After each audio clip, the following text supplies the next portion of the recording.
Assalamualaikum warahmatullahi wabarakatuh. Salam sejahtera bagi kita semua. Shalom, Om Swastiastu, Namo Buddhaya, dan salam kebajikan. Yang terhormat, Ibu Sahibah Yulani SOS MPD, selaku dosen pengampu mata kuliah Pendidikan Pancasila, dan teman-teman yang saya banggakan. Perkenankanlah kami dari kelompok 2 untuk memaparkan materi yang berjudul Tantangan Pancasila dalam Kancah Politik Indonesia. Sebelum itu, perkenalkanlah anggota kelompok kami. Ada saya sendiri, Dio Adisti, selaku moderator. Lalu ada Puji Ayu Wulandari, Rajwa Ijati Syahira, Desnatal Riang Zebua, dan Cindy May Putri Damayanti. Lanjut kita masuk ke pemaparan materi yang pertama yang akan dibawakan oleh Desnatal Riang Zebua. Kepada Desnatal, saya silakan. Baik, terima kasih Dio. Saya akan melanjutkan pemaparan materi berikutnya. Menurut Kamus Besar Bahasa Indonesia, tantangan adalah hal atau objek yang mengunggah tekad untuk meningkatkan kemampuan mengatasi masalah atau kesulitan yang menjadi rangsangan untuk bekerja lebih giat dan sebagainya. Sedangkan menurut Ruslan, dalam Sabila Febriani dan Anggreni Dewi, Pancasila merupakan sebuah konsep pemikiran yang menjadi dasar bangsa Indonesia dalam menjalankan kehidupan berbangsa dan bernegara. Jika kita menerapkan sila pertama Pancasila, atau yaitu ketuhanan yang Maha Esa, maka sila-sila berikutnya akan juga diterapkan dalam kehidupan dan jauh dari yang namanya KKN, atau yang disebut korupsi, kolusi, dan nepotisme. Kemudian rumusan masalah. Bagaimana upaya menghadapi tantangan Pancasila dalam politik di Indonesia? Apa peran Pancasila di bidang politik? Apa peran pendidikan Pancasila dalam mengatasi tantangan politik di Indonesia? Nah, berikut tujuan penelitian kami adalah yang pertama, untuk mengetahui nilai-nilai Pancasila dalam politik. Kemudian yang kedua, untuk mengetahui tantangan yang sedang terjadi di dalam bidang politik di Indonesia. Kemudian yang ketiga, untuk mengetahui pelanggaran Pancasila yang marak terjadi di politik Indonesia. Sekarang kita masuk pada bab 2, yaitu kajian konseptual, dengan judul 2.1 Dinamika dan Tantangan Pancasila sebagai Dasar Negara dan Pandangan Hidup Bangsa. Dinamika Pancasila dalam Sejarah Indonesia. Dalam era Orde Lama, tahun 1945 sampai dengan 1965, Pancasila disebut sebagai alat persatuan. Setelah proklamasi kemerdekaan 1945, Pancasila ini dijadikan sebagai dasar negara untuk membangun persatuan di tengah keragaman etnis dan agama. Pancasila diharapkan menjadi pemersatu bangsa Indonesia yang baru merdeka. Tetapi dalam praktiknya, Pancasila seringkali menjadi sumber perdebatan ideologis antara berbagai kelompok politik, termasuk komunis untuk mendorong ideologi sosialis, kemudian nasionalis untuk menekankan pentingnya kebangsaan dan identitas bangsa. Kemudian yang ketiga yaitu Islamis untuk mempertanyakan relevansi Pancasila dalam konteks nilai-nilai Islam. Ketegangan ini menciptakan konflik yang mendalam dalam masyarakat. Ketegangan ideologis mencapai puncaknya pada peristiwa gerakan 30 September 1965 atau G30 SPKI yang dituding sebagai upaya kudeta oleh PKI. Peristiwa ini memicu kekacauan dan kekerasan yang meluas, mengakibatkan pembantaian massal terhadap anggota PKI dan simpatisan. Kemudian era Orde Baru tahun 1966 sampai dengan 1998. Setelah jatuhnya Orde Lama, Soeharto mengambil alih kekuasaan dan mendirikan era Orde Baru. Pancasila digunakan sebagai alat legitimasi politik untuk mendukung pemerintahan otoriter. Program Pedoman Penghayatan dan Pengalaman Pancasila atau P4 diperkenalkan untuk memaksakan pengalaman Pancasila dalam kehidupan sehari-hari. P4 ini menjadi sarana propaganda untuk mengontrol pemikiran dan perilaku masyarakat. Demikian materi dari saya kembalikan kepada moderator. Terima kasih. Terima kasih kepada Desnatal atas pemaparan materinya. Materi berikutnya akan disampaikan oleh Puji Ayu Wulandari. Kepada Puji Ayu, saya silakan. Baik, terima kasih moderator. Selanjutnya saya akan menjelaskan materi tentang tantangan Pancasila di era modern. Yang pertama, radikalisme dan intoleransi. Munculnya kelompok-kelompok radikal yang ingin mengganti Pancasila dengan ideologi lain menjadi ancaman bagi persatuan dan kesatuan bangsa ini. Hal ini menunjukkan bahwa pemahaman dan penghayatan Pancasila di kalangan masyarakat masih memerlukan penguatan. Contohnya ada G30S PKI yang ingin mengubah ideologi Pancasila menjadi ideologi komunis. Yang kedua, ada pemahaman yang dangkal. Masih banyak masyarakat yang memahami Pancasila hanya sebatas hafalan tanpa penghayatan makna yang mendalam.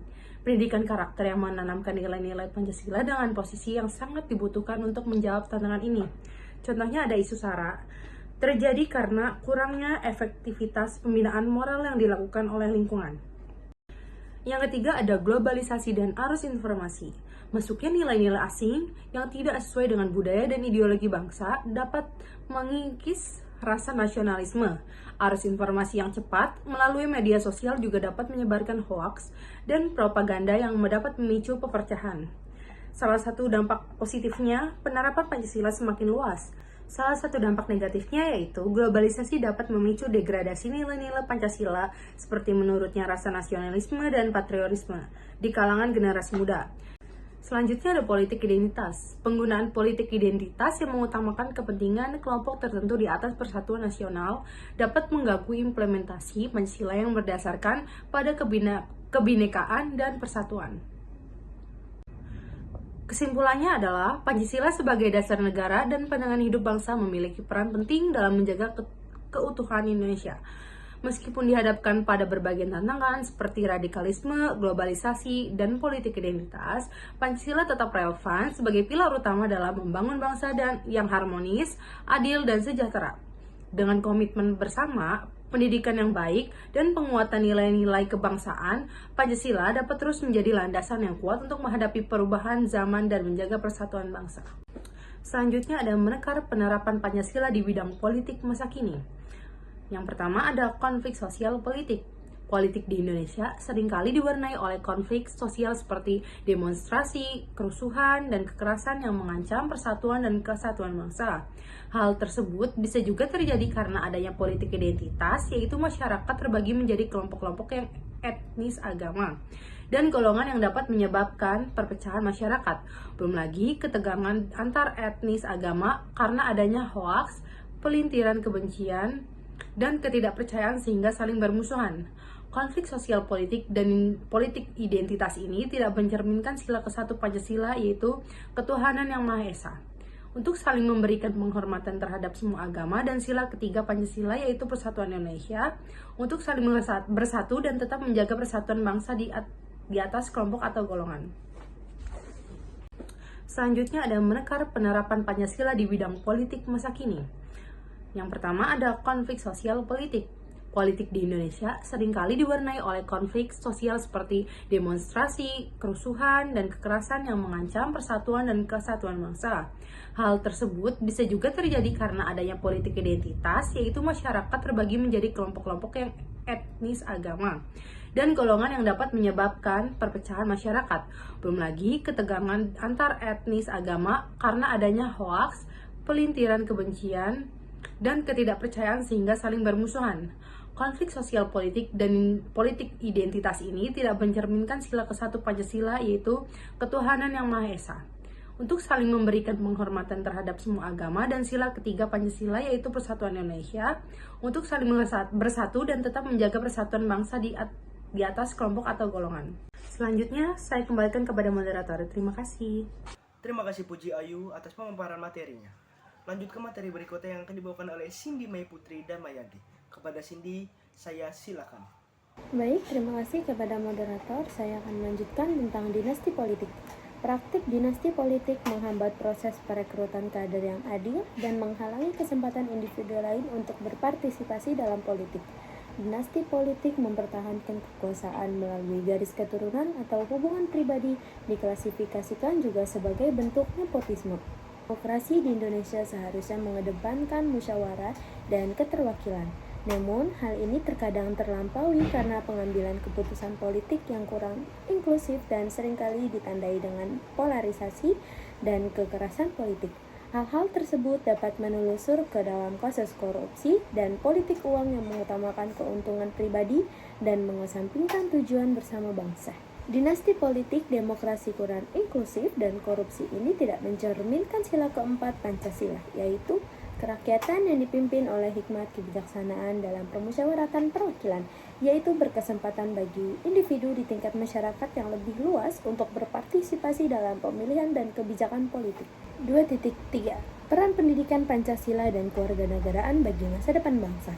Undang-Undang Republik Indonesia Nomor 20 Tahun 2003 mengenai Sisdiknas Pasal 37 Ayat 1 huruf B menyatakan bahwasanya kurikulum pendidikan dasar dan menengah wajib memuat pendidikan kewarganegaraan. Demikian pula pada ayat 2 huruf B dinyatakan bahwa kurikulum pendidikan tinggi wajib memuat pendidikan kewarganegaraan. Bahkan dalam Undang-Undang Nomor 12 Tahun 2012 tentang pendidikan tinggi lebih eksplisit tegas dengan menyatakan mata kuliah kewarganegaraan sebagai mata kuliah wajib. Uraian di atas dapat diambil inti materinya bahwasanya di dalam dunia pendidikan Indonesia yang mencakup sekolah dasar dan menengah serta perguruan tinggi harus memuat materi pembelajaran basis pendidikan kewarganegaraan. Salah satu dampak negatif globalisasi yang ditimbulkan adalah sikap anak yang tidak etis yang sekarang ini mulai merambah ke dunia pendidikan melalui siaran televisi dan media massa lainnya. Diperlihatkan bagaimana seorang anak dengan tega membunuh ayahnya dan ibunya sendiri, pecandu narkoba, mabuk-mabukan, bunuh diri, dan tindakan kejahatan lainnya sebagai dampak negatif adanya kemajuan teknologi yang tidak dapat terbendung. Hal tersebut cukup membuktikan bahwa pendidikan selama ini belum menyentuh ranah kesadaran dan perilaku yang baik siswa. Terima kasih, saya kembalikan kepada moderator. Terima kasih Cindy atas pemaparan materinya. Materi terakhir akan disampaikan oleh Rajwa Ijati Syaira. Kepada Rajwa, saya persilakan. Baik, terima kasih kepada moderator. Selanjutnya ada metode penulisan dan kasus terkait topik tantangan Pancasila dalam kancah politik di Indonesia. Metode penulisan ini adalah salah satu cara yang berguna dalam sebuah penulisan untuk mencapai tujuan penulisan. Dari hasil metode penulisan Sugiono tahun 2012 merupakan cara ilmiah untuk mendapatkan data dengan tujuan dan kegunaan tertentu. Metode penulisan yang kami gunakan meliputi jenis penelitian, fokus penelitian, sumber data, teknik pengumpulan data, dan teknik analisis data. Kasus terkait. Kasus pertama adalah hubungan Pancasila dan politik. Kedudukan Pancasila sebagai dasar negara mempunyai fungsi dan kedudukan sebagai kaidah negara yang fundamental sehingga sifatnya tetap kuat dan tidak dapat diubah oleh siapapun, termasuk MPR dan DPR. Dan berbagai pengajaran tentang Pancasila itu telah ada atau lahir bersamanya dengan adanya maupun lahirnya bangsa Indonesia. Politik sering didefinisikan sebagai negara arena pertarungan untuk mencari kekuasaan atau kewenangan, suatu proses pembuatan keputusan secara kolektif, suatu lokasi yang langka atau sebagai arena pertarungan kepentingan yang penuh muslihat. Politik pada dasarnya merupakan suatu fenomena yang sangat berkaitan dengan manusia, yang pada kodratnya selalu hidup bermasyarakat.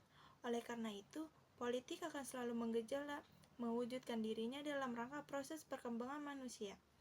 Dan saat ini jika kita berbicara mengenai Pancasila yang pada dasarnya berkaitan dengan politik hukum, maka selalu memiliki kecenderungan umum bahwa Pancasila itu akan selalu ditempatkan pada bagian paling tinggi dari model piramida hukum dan praktik hukum yang ada di Indonesia.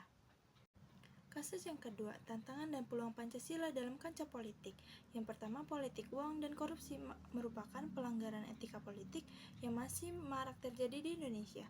Hal ini menandai nilai Pancasila seperti ketuhanan, kemanusiaan, persatuan, kerakyatan, dan keadilan sosial belum sepenuhnya diinternalisasikan oleh para politikus dan pejabat publik. Yang kedua, ada fanatisme terhadap agama. Suku tertentu dapat memicu intoleransi dan perpecahan di masyarakat. Hal ini bertentangan dengan sila yang pertama, yaitu ketuhanan yang Maha Esa, menekankan toleransi dan kerukunan antara umat beragama. Kesimpulan, berdasarkan pembahasan di atas, dapat kita ambil kesimpulan bahwa sejatinya Pancasila merupakan pandangan hidup bangsa Indonesia dan sebagai dasar dari negara Republik Indonesia. Pancasila juga tentu sebagai landasan dalam menjalankan politik di Indonesia. Namun, seringkali norma-norma Pancasila terabaikan dalam dunia politik, sehingga Hal ini menjadi tantangan untuk penerapan Pancasila dalam kancah politik di Indonesia. Sekian dari saya kembalikan kepada moderator. Terima kasih. Kiranya cukup sekian presentasi dari kelompok kami. Bila ada kata-kata yang kurang berkenan baik disengaja maupun tidak, mohon dibukakan pintu maaf yang sebesar-besarnya dan mohon maaf atas segala kekurangan yang ada. Saya Dio Adisti beserta rekan pamit undur diri. Wabillahi taufiq wal hidayah. Wassalamualaikum warahmatullahi wabarakatuh.